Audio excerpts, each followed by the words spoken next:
The second problem with PlayKE can be narrowed down to 3 things. Counting is not one of my best qualities, but we can all agree to comprehend the first statement. The 3 key things ailing the Kenyan music industry are industry structure, the audience, and gatekeeping.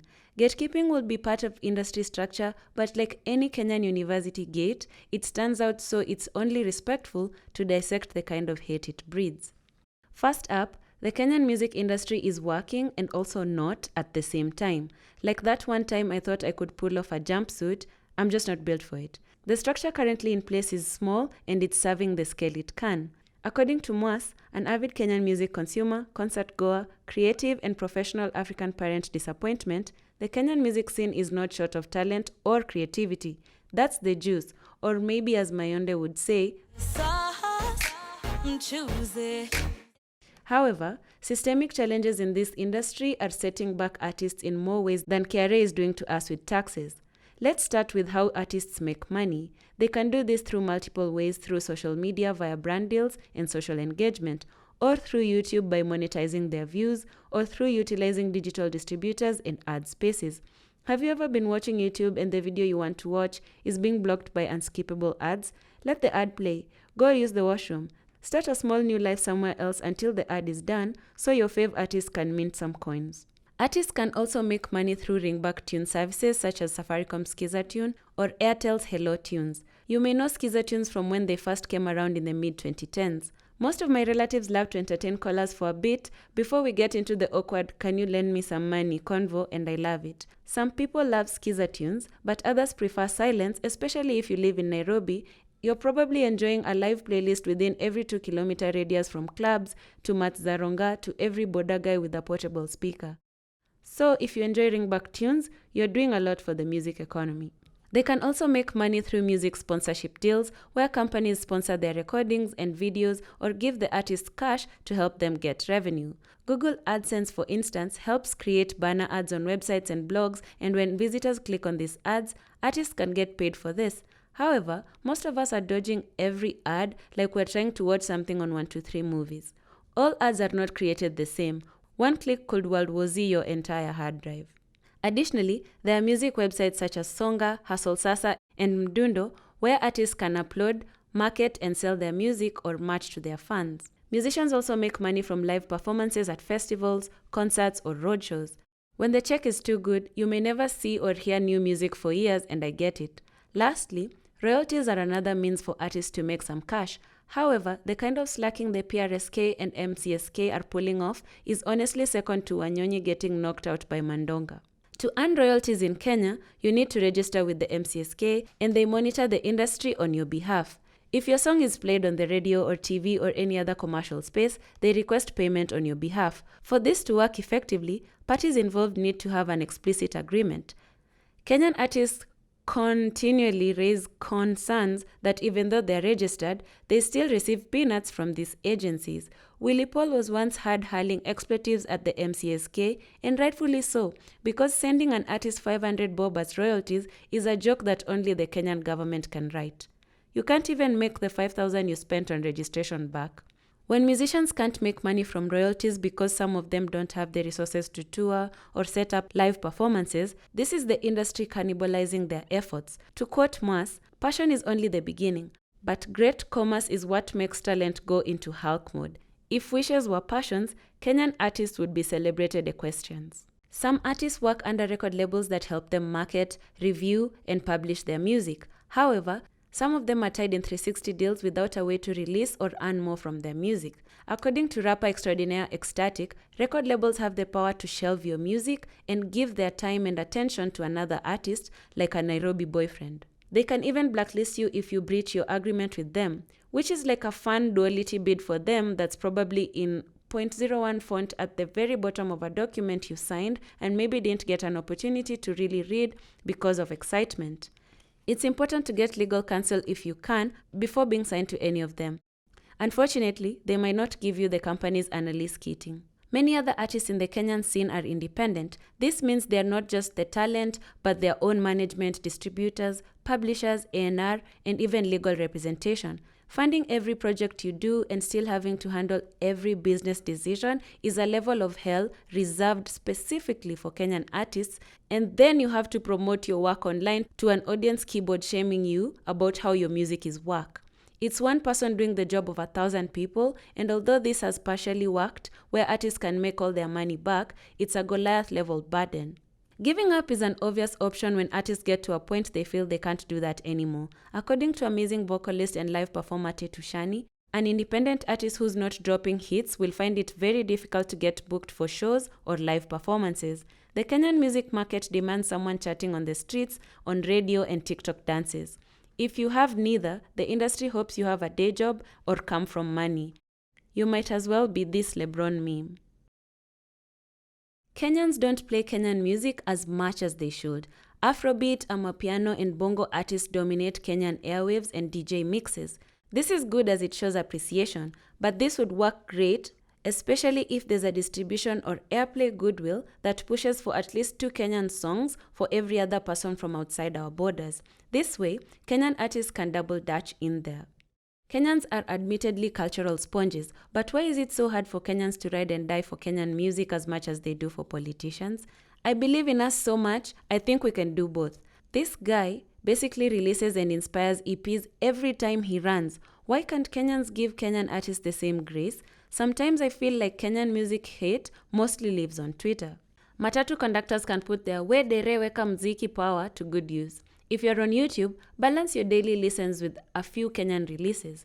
Reaching audiences is a difficult process that requires money and a ton of work. Sometimes, the TikTok algorithm will help, and people involved can turn this into a Delarue of sorts. Artists like Brandy Minor have seen their popularity skyrocket. Aziad's career basically started with a belly dance, a Major and Femi One collab, and a radio presenter dream. Her going viral has blossomed into a lucrative influencer career and now has a government job. I hope Femi and Major got their dues for making such a hit. Social media is really helping to curate audiences, but there has to be a bigger push from the consumers themselves to enjoy more than just the viral hits. That's how albums go platinum than diamond. When it comes to the music scene, Charity cannot be a summer bunny. She has to do more than wear a Kenyan bracelet. I think if we could get stan culture to be adopted here, that would do wonders for the scene. I don't encourage people to show up at Okello Max's house or start Twitter beefs, but if it helps advance the music conversation, then so be it. Curating audiences takes time and resources, but the audiences also need to come out in full support. If you can fix your fingers to hate on the Kenyan music scene online, you have the fortitude to become a full supporter that buys and engages with most artists' work. You're already invested. Why not put your money where your bad-mouthing is? In order to expand the consumption of Kenyan music, we need to support, listen, and share. There's no shortcut. There's no rich uncle to pay for our way out of this. We need to do the work. If you love a song, encourage a friend, show up to concerts, screenshot DMs of you congratulating your favorite artist on their album drop. Do whatever you need to do as the audience to keep the industry alive. This moves the needle more than the number of times Calligraph says respect the OGs. Kenyan artists sometimes don't even feature in the top 10 or top 100 of the local charts on streaming services. We're not beating the "we don't listen to Kenyan music" allegations. Maybe the metric to measure this is skewed, but if we're not doing better to improve this, we'll still be having this conversation in the next 10 years like a persistent "you don't remember me, I carried you when you were 6 weeks old" relative. Let go Trufena, I don't know who you are and that's okay. You still matter and are acknowledged by some people, just not me. With the rise of the prosumer, people not only consume music that's released, but also create content by reacting to it, and this works well to build new audiences.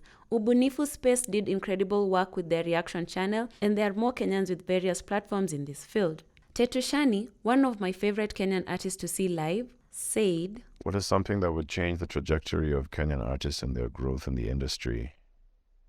The first thing I would say is mindset. We need to start seeing Kenyan things as having value and as having more value than things from other places.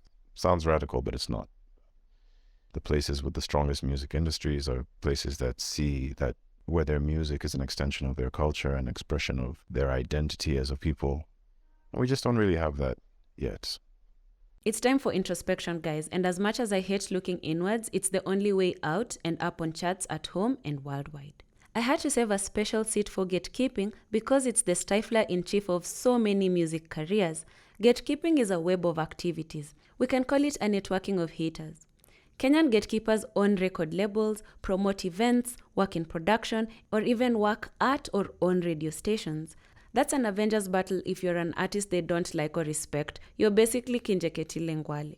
Gatekeeping is one of Kenya's music industry's biggest problems. When it comes to letting people prosper, some people at the top or along the way in this industry turn into mall security. Some claim it's on the basis of quality control and they want what's released to match industry standards. This is understandable, but what are industry standards for this scene? Is there a playbook that can help? We can call Sakaja and his guitar if we need to.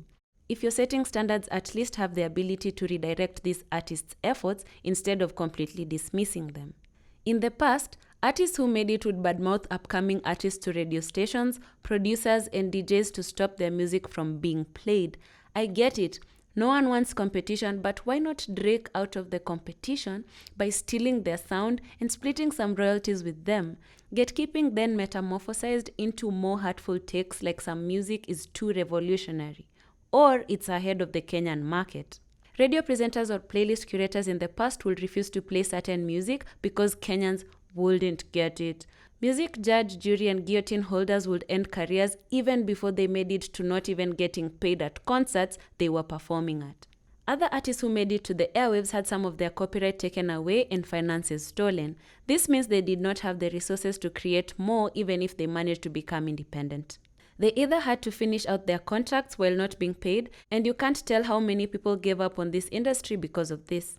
Gatekeeping isn't just reserved for artists only. There are producers gatekeeping other producers from breaking into the industry by either taking up their studio time, refusing to mentor, or using the same sound for multiple artists, where you could all end up sounding like Jaguar in an unintentional rhythm with other unsuspecting artists.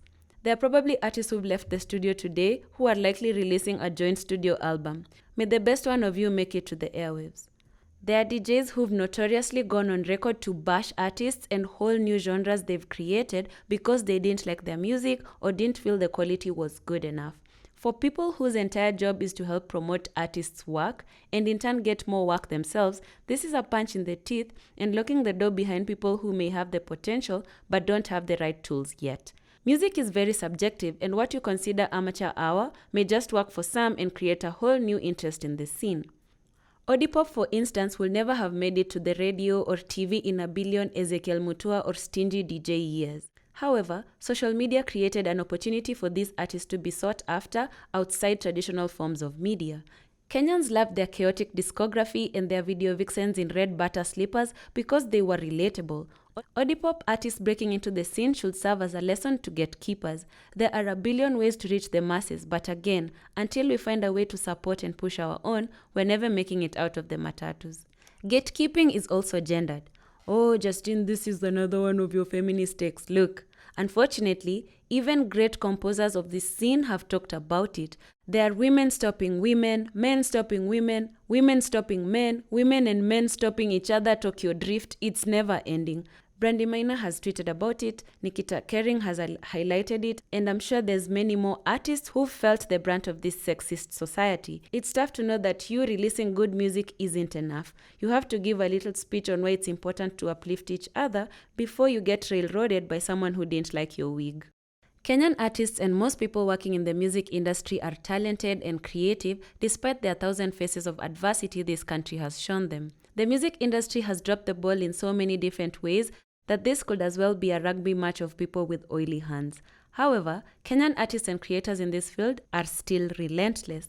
There's a lot of work to be done, but we can start with the glaringly obvious, like refining the industry, paying artists, and supporting their work. And if you're a gatekeeper, just go and fulfill your lifelong dream of being a watchman. You can hate from outside of the club while guarding it. We'll support your hustle. If you're a hater with self-belief in your tastes and adequate resources, take time to mentor the people coming up. That's a way better use of your time and also a great way to remedy your misdeeds for the sake of history. Shout out to every single artist out there doing the work and everyone working to make sure this industry continues to grow. You're doing incredible work and I appreciate it. Thank you so much for watching this final episode of this second season. Glad you're watching and make sure you play KE music today. Thank you guys for watching Fake Work with Justine. See you guys in the next season.